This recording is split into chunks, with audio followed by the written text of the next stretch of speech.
사도 바울이 디도서를 통해서 디도가 목회하는데 도움이 될 만한 이야기들을 쭉 이렇게 기록해 놓고 있습니다. 이 이야기는 어제도 제가 말씀드렸습니다만은 그냥 사건별로 일어났던 일들을 그냥 쭉 설명하고 말한 것이 아니라 분명히 바울은 신학적인 기초에 배경해서 실질적으로 하나님의 말씀이 어떻게 기독교 신학과 신앙의 중심으로 펼쳐져야 하는지에 대한 이야기를 바울이 그걸 근거 삼아서 이야기하고 설명하고 있는 거예요. 우리는 누구냐는 거예요. 우리는 하나님의 은혜로, 긍휼의 은혜로 아무런 공로 없이 십자가의 은혜로 구원을 받았다는 거예요. 우리는 누구냐는 거예요. 예수 십자가의 보혈로 중생, 거듭남의 삶의 은혜를 만났다는 거예요. 우리는 또 하나님께서 우리에게 칭의, 의롭다고 인정해 주셨다는 거예요. 의로운 것이 아무것도 없는데 그러고 나서 어떻게 살아요? 삶 속에서 성결의 삶을 사는 성화의 과정을 거치는, 그리고 마지막에는 영생을 얻는 영화의 사람, 그러니까 천국 백성의 삶을 살게 되는 그리스도인이라는 거예요. 이 그리스도인들이 국가에 대해서 그리고 또 이웃에 대해서 어떻게 삶을 살아야 하는가 이야기를 어제 우리가 말씀을 통해서 나누었습니다. 오늘은 그 뒤쪽 부분에 보면 교회에 대해서 어떻게 우리가 믿음과 신앙 안에 삶을 살아갈 것인가, 어떻게 교회를 이루어갈 것인가 하는 이야기들을 이렇게 간단히 하고 있어요. 8절부터 쭉 기록되어 있는 이야기인데 분명한 것은 성도는 교회의 바른 가르침을 받아야 한다는 거예요. 교회의 바른 가르침을 받아야 돼요. 8절에 그러잖아요. 이 말이 미쁘도다.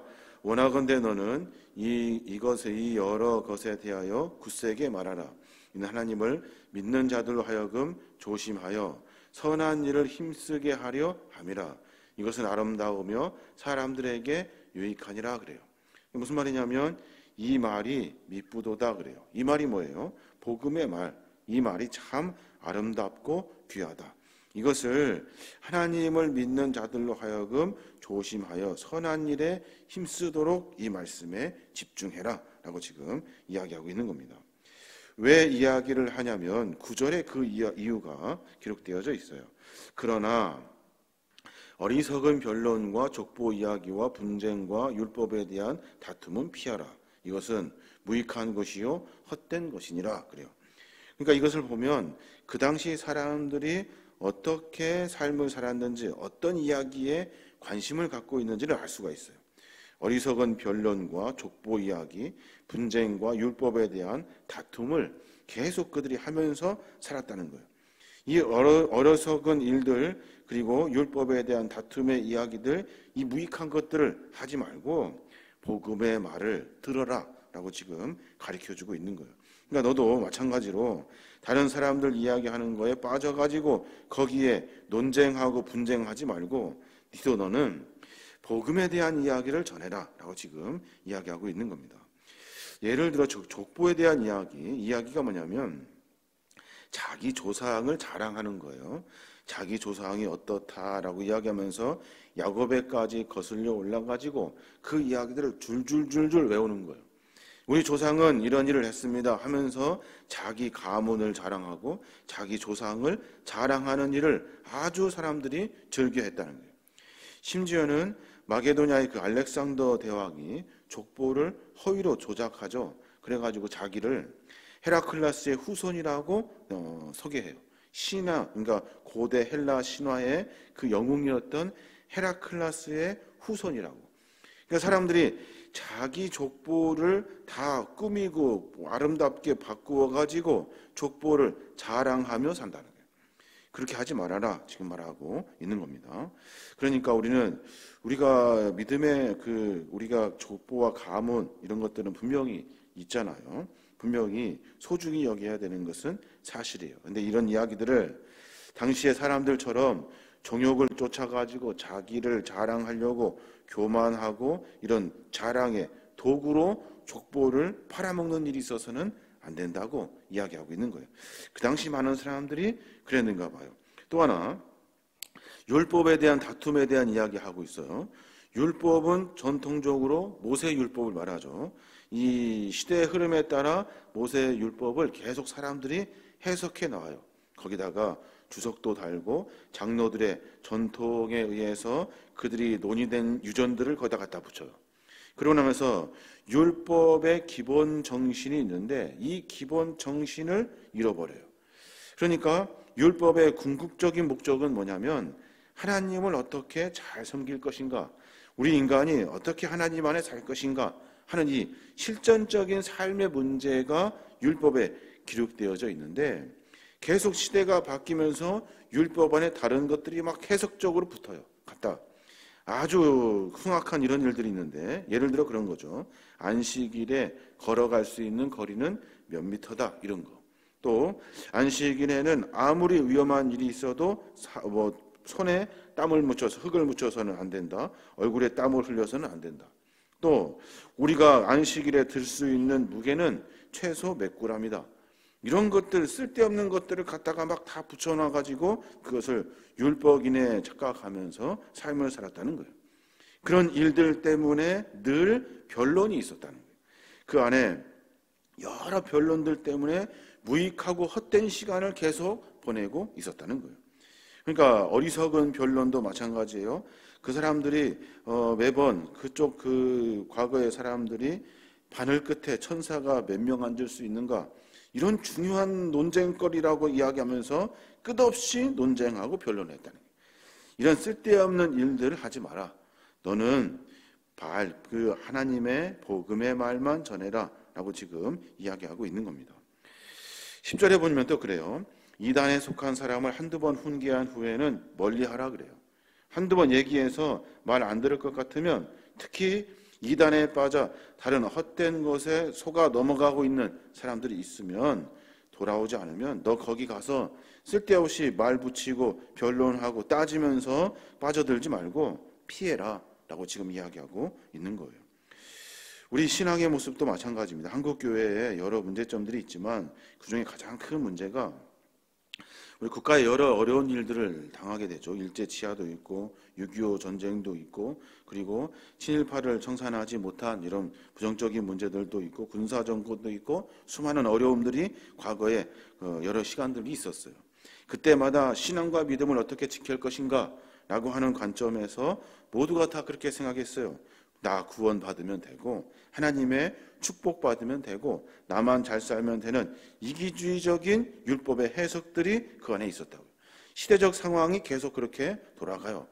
그런데 우리가 궁극적으로 믿음과 신앙생활을 하는 이유는 내 삶을 하나님에 비추어 어떻게 그 뜻에 맞추어 살 것인가 하는 이 고민이 우리 안에 있어야 되는데, 여러 상황과 형편 속에서 이런 것들이 잘못 해석되기도 하고 잘못된 이야기들이 가장 중요한 이야기의 자리에 차지하기도 한다는 거예요. 우리의 삶을 한번 다시 말씀을 비추어서 어떻게 살아야 하는지에 대한 고민, 이것이 신앙의 궁극적인 고민이 되어야 한다는 거예요. 그 사람들은 계속해서 율법에 대해서 이야기하고 있는 것 같은데 사실은 쓸데없는 변론을 하며 서로 다투면서 살았다는 거예요. 이런 일들 속에 빠져들지 말아라 라고 지금 바울이 디도에게 설명하고 있는 겁니다. 뒤에 보면은 이제 사도 바울이 이제 마무리 인사하는 장면이 나와요. 12절부터 마지막 15절까지 나오는데 이 짧은 글 안에 수많은 이야기들이 들어있죠. 바울이 신약성경 27권 가운데 13권을 지었어요. 그리고 디도 여러 이야기들 속에서 분명히 편지를 쓰는 규칙들이 있는데, 그 뒤에 보면 뒤쪽에 문안 인사를 하면서 바울의 근황이라든지 전도 계획에 대한 이야기들을 쭉 이렇게 설명해 놉니다. 그러니까 오늘 이 이야기는 바울이 앞으로 어떻게 할 것인지, 내 전도 계획은 무엇인지를 쭉 설명해 놓고 있는 거죠. 바울이 유대인들이 고소하는 바람에 로마로 잡혀가죠. 그때 풍랑도 만나고 그래요. 근데 잡혀갔는데 그때 유대인들이 그 재판석에 참석하지 않죠. 마치 고소가 취하돼 버린 거죠. 그래서 바울이 로마에 한 2년 정도 갇혀 있다가 풀려나요. 그리고 나서 어디로 갑니까? 바울은 서바나로 가고 싶어서 디모데와 디도를 데리고 출발을 하죠. 그래서 가다가 디모데를 에베소에 내려놓고 디도를 그레데라는 섬에 내려놔요. 그리고 오늘 우리가 본 본문은 디도에게 가르쳐주는 목회의 이야기들이 들어있어요. 이제 그 바울은 계속해서 그 여정을 가려고 준비하고 계획하고 있어요. 그러고 나서 디도에게 니고볼리로 오라고 그래요. 니고볼리로. 12절에 보니까 내가 아데미아나 두기고를 내게 보내리니 그때 내가 급히 니고볼로로 내게 오라 라고 말해요. 니고볼로로 빨리 오래요. 왜 니고볼로로 오라 했을까요? 니고볼로가 어디예요? 니고볼로가 사실 그 따뜻한 겨울로 유명한 동네예요. 그러니까 그 당시에 겨울이 이제 가까워지니까 따뜻한 곳으로 가서 우리가 같이 복음의 사역을 감당하자라고 지금 말한 거죠. 그 디도를 데리고 그쪽으로 오라고 말해요. 내가 대신에 아데마나 두기고를 내게 보낼 것이다 라고 말해요. 아데마는 사실 누군지 잘 몰라요. 여기 딱 한 번밖에 안 나오는데 두기고는 누굽니까? 두기고는 바울 전도 여행에 함께 참여했던 사람이죠. 에베소 골로새 교회에 바울의 서신을 전달했던 사람이 두기고예요. 여하튼 아데마와 두기고를 너한테 보낼 거니까 너는 빨리 이쪽으로 와 라고 말한 거죠. 그리고 나서 그레데 디도와 함께 니고볼로에 있으면서 거기에서 달마디아라는 곳으로 가려고 계획을 합니다. 달마디아는 또 어디예요? 지금으로 말하면 유고슬라비아 지역이에요. 북쪽 지역인데 그쪽에 있다가 바울은 서바나로 가려고 계획한 거예요. 그래서 디도야 너 빨리 와서 나랑 같이 그쪽에 거쳤다가 달마디아로 가자라고 지금 말하고 있는 거죠. 결국에는 바울은 서바나 지역에 가지를 못하죠. 그러나 그 디도는 그 이야기를 듣고 빨리 그 교회의 여러 상황들을 정리하고 아데마나 두기고가 도착하는 것을 보고 급히 니고볼로로 출발하게 됩니다. 조금 얘기가 길어졌는데 여하튼 디도는 출발하고 바울도 역시 그쪽으로 갑니다. 가는데 가다가 마게도아 진역 그쪽 지역에서 디도를 만나기 전에 바울이 잡혀요. 왜 잡히냐면 그때 로마의 대화재 사건이 일어나잖아요. 그때 네로가 기독교에게 그 죄를 다 뒤집어 씌워요. 그래서 바울이 그쪽 니고볼로로 가기 전에 잡혀가지고 다시 로마로 후송되고 맙니다. 그래서 그 안에 그 과정들이 다 이렇게 여러 가지를 계획대로 일하지는 못하죠. 근데 니고데모로 하여금 속히 오라고 말하고 그리고 바울은 잡혀가지만 디도는 계속해서 복음의 사역을 전하려고 달마디아로 갑니다. 바울은 못 갔지만 디도를 통해서 서바나 지역의 전도를 하게 된 거죠. 그 일들을 쭉 기록해 놓고 있는 겁니다. 오늘 짧은 이야기지만 그 안에 많은 이야기들이 들어있어요. 그리고 나서 바울이 한 가지 더 부탁을 해요. 뭘 부탁하냐면 동역자들을 잘 배웅해라 그래요. 동역자들을. 오늘 13절부터 보면 율법교사 세나와 아볼로를 급히 먼저 보내요. 그들로 부족함이 없게 하고 또 우리 사람들도 열매 없는 자가 되지 않게 하기 위하여 필요한 것을 준비하는 좋은 일에 힘쓰기를 배우게 하라 그래요.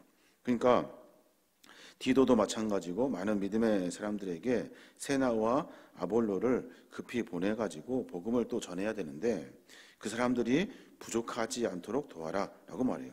세나와 아볼로가 누구예요? 세나는 율법 교사예요. 유대인으로 있다가 기독교로 개종한 사람이죠. 율법 교사예요. 율법으로 타고난 사람. 아볼로는 누굽니까? 당시 기독교에서 알렉산드리아 출신의 위대한 유대인 학자예요.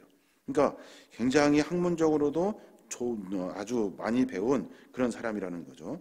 그 사람들이 복음을 전할 때 불편하지 않도록 부족하지 않도록 도와라 라고 지금 바울이 권면해주고 있는 겁니다.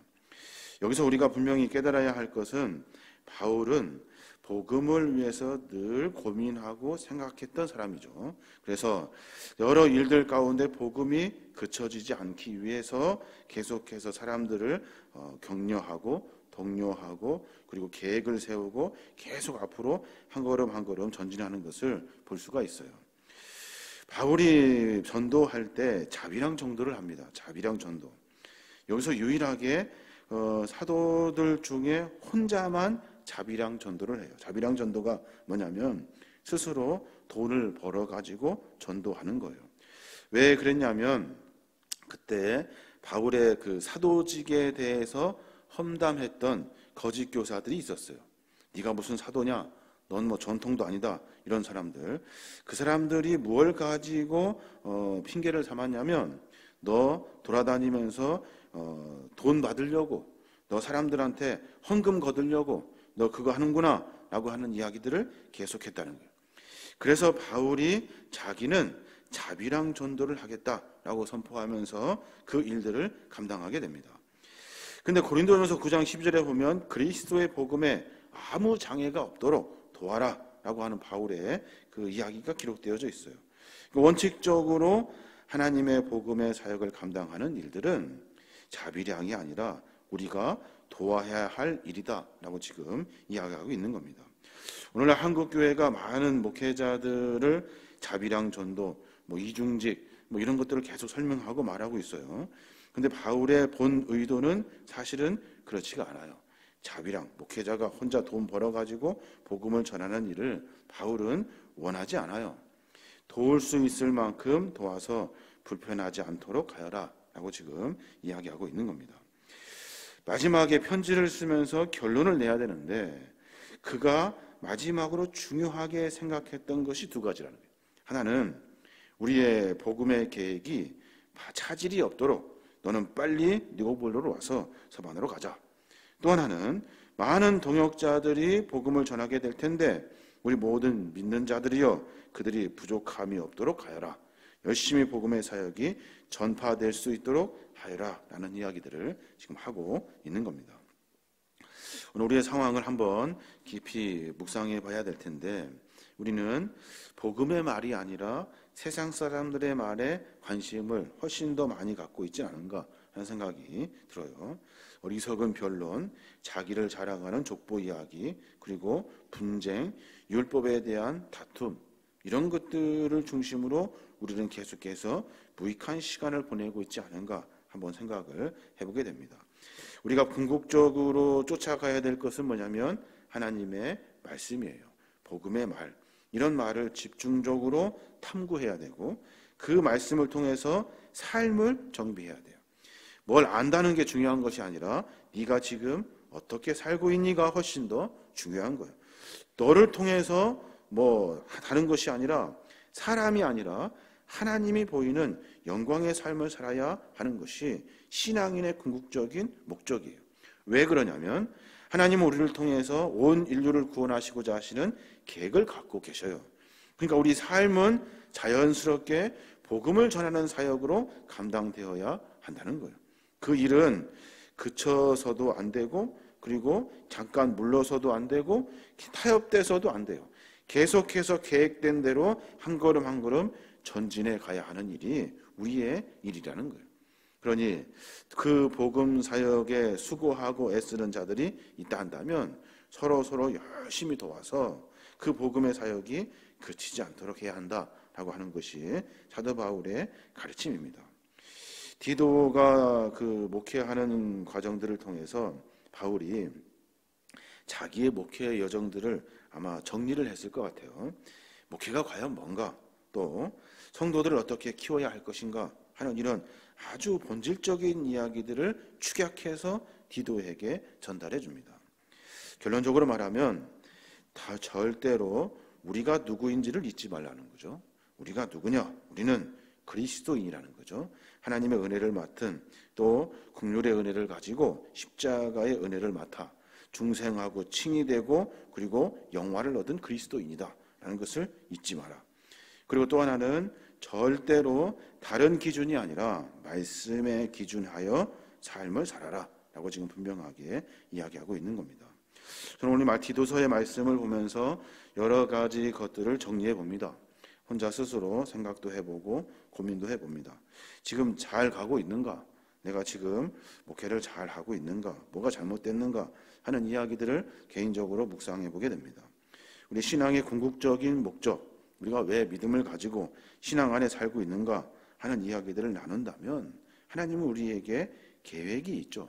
하고자 하신 하나님의 계획이 있어요. 내 계획이 아니라 하나님의 계획이에요. 어떻게 해야 됩니까? 하나님께 물어야 되죠.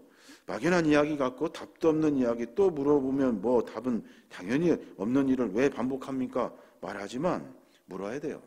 왜냐하면 이 일은 내 일이 아니기 때문에 그래요. 내 일이 아니기 때문에 고민하는 일 속에 물으며 한 걸음 한 걸음 전진해 가야 한다는 거죠. 오늘 디도는 여러 인생의 경험들도 있었을 것이고 할 수 있는 것도 있었을 거예요. 그런데 전반적인 이야기의 결론은 네가 선뜻 앞서지 마라 이거예요. 하나님의 복음의 말씀을 듣고 하나님의 말씀으로 묵묵히 그 길을 가야 된다.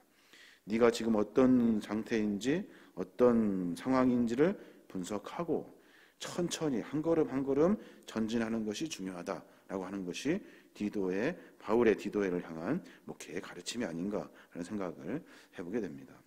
오늘 그런 고민이 있었으면 좋겠어요. 저뿐만이 아니라 여러분 모두가 다 하나님의 믿음의 사역자들로 부름받은 하나님의 백성들이고 또 제사장들이고 하나님의 사역자들이에요.